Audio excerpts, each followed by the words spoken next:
नमस्कार, आप देख रहे हैं दिव्य कथा यात्रा, जहां हर कथा में बसी है भक्ति, चमत्कार और भगवान की असीम कृपा। आज हम लेकर आए हैं एक अत्यंत प्रेरणादायक कथा, अमावस्या और पूर्णिमा, दो बहनों की कहानी। एक बहन भक्ति और सेवा का प्रतीक बनी तो दूसरी बहन घमंडी और विलासिता की मिसाल। क्यों एक बहन को भगवान ने वरदानों से भर दिया और दूसरी को जीवन भर पछताना पड़ा? आइए जानते हैं इस चमत्कारी कथा का पूरा अंत। उससे पहले चैनल को सब्सक्राइब कर लें। बहुत समय पहले की बात है, एक समृद्ध राज्य में राजा धर्मपाल और रानी लीलावती का शासन था। उनके 4 संतानें थी, 2 पुत्र वीरेंद्र और शौर्य और 2 पुत्रियां पूर्णिमा और अमावस्या। पूर्णिमा का चेहरा चंद्रमा के समान तेजस्वी था। वह बचपन से ही धार्मिक प्रवृत्ति की थी। सुबह से शाम तक मंदिर में भगवान शिव की आराधना करती, तुलसी को जल देती, गरीबों को भोजन कराती, माता पिता की सेवा करती और सारा घर संभालती। उसकी सादगी और श्रद्धा सभी को मोहित करती। वहीं दूसरी ओर अमावस्या एकदम विपरीत स्वभाव की थी। उसे श्रृंगार, ऐशो आराम और नौकरों पर अधिकार जमाना अच्छा लगता था। पूजा पाठ को वह व्यर्थ का कर्म मानती थी। ना वह घर का कोई कार्य करती थी, न सेवा में मन लगाती, लेकिन फिर भी पूर्णिमा अपनी बहन से अत्यंत प्रेम करती थी।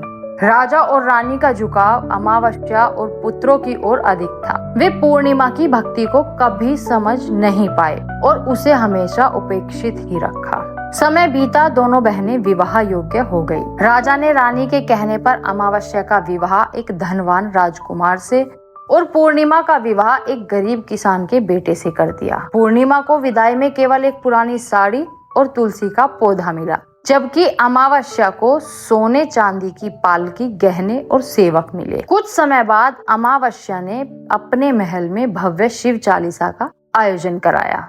गांव की सभी स्त्रियों को आमंत्रित किया, लेकिन जानबूझकर अपनी गरीब बहन पूर्णिमा को नहीं बुलाया। जब गांव की महिलाएं उसे जबरदस्ती लेकर आई तो अमावस्या ने सबके सामने पूर्णिमा का अपमान किया। तुम आई क्यों? मैंने बुलाया नहीं। देखो अपने कपड़े, शर्म आनी चाहिए। पूर्णिमा की आंखों में आंसू भर आए। वह एक कोने में बैठ गई और भगवान शिव से प्रार्थना करने लगी। हे भोलेनाथ, मैंने तो सदैव भक्ति ही की है, फिर भी ऐसा तिरस्कार क्यों? शिव चालीसा समाप्त हुई, सबको प्रसाद मिला पर पूर्णिमा को नहीं। दुखी मन से वह बिना कुछ कहे लौटने लगी। रास्ते में वह तुलसी के चबूतरे पर बैठी एक वृद्धा तुलसी माता से मिली। वृद्धा ने पानी डालने को कहा और पूर्णिमा ने न केवल पौधों में जल डाला बल्कि वृद्धा की सेवा भी की। आगे चलकर उसे एक मंदिर मिला, जहाँ एक बूढ़े बाबा, जो कि स्वयं भगवान शिव थे, बूढ़े बाबा ने मंदिर की सफाई और स्नान के लिए पानी लाने को कहा। पूर्णिमा ने पूरे मन से सेवा की। फिर वह काली माता और अंत में गंगा माता से भी मिली। सभी ने उसकी सेवा ली और आशीर्वाद देकर उसे एक एक थैला सौंपा। जब वह मायके पहुंची, भाभीियों ने उसका स्वागत किया, नई साड़ी दी, भोजन कराया और एक थैला भी दिया। वापसी में जब वह थैले खोलती है, एक थैला खाने पीने के सामान से भरा था, दूसरा सोने चांदी के आभूषणों से भरा था, तीसरा अनाज से, चौथा वस्त्रों से और 5वां धन संपत्ति से। अब पूर्णिमा धनवान भी हो गई और भक्ति से भी संपन्न। जब अमावस्या ने यह देखा तो ईर्ष्या से भर गई। उसने भी मायके जाने का नाटक किया और रास्ते में देवी देवताओं से मिली, लेकिन सभी को अपमानित किया। मुझे नहीं करना कोई सेवा, मेरी साड़ी खराब हो जाएगी। तुम लोग पागल हो क्या? भगवान शिव, गंगा मैया, काली माँ और तुलसी माता सभी रुष्ट हो गए, लेकिन फिर भी उसे थैले दिए। घर पहुंचने पर जब उसने थैले खोले, एक थैला मिट्टी से भरा था, दूसरे में पत्थर थे, तीसरे में सांप बिच्छू निकल पड़े। अमावस्या सिर पकड़कर बैठ गई। वह दौड़कर पूर्णिमा के पास गई और माफी मांगने लगी। पूर्णिमा ने मुस्कुराकर कहा, बहन, जीवन में 3 सूत्र याद रखो। सदैव दूसरों की सेवा करो, प्रतिदिन शिव चालीसा का पाठ करो 108 बार ओम नमः शिवाय का जाप करो, यही मेरा धन है और यही भगवान का प्रसाद है।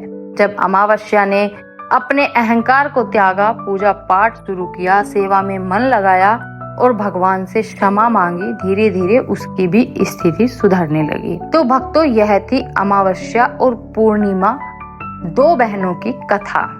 यह कहानी हमें सिखाती है कि भक्ति, सेवा और विनम्रता ही असली धन है। जिन्होंने त्याग और श्रद्धा से भगवान की सेवा की, उन्हीं को ईश्वर ने अनमोल वरदान दिया।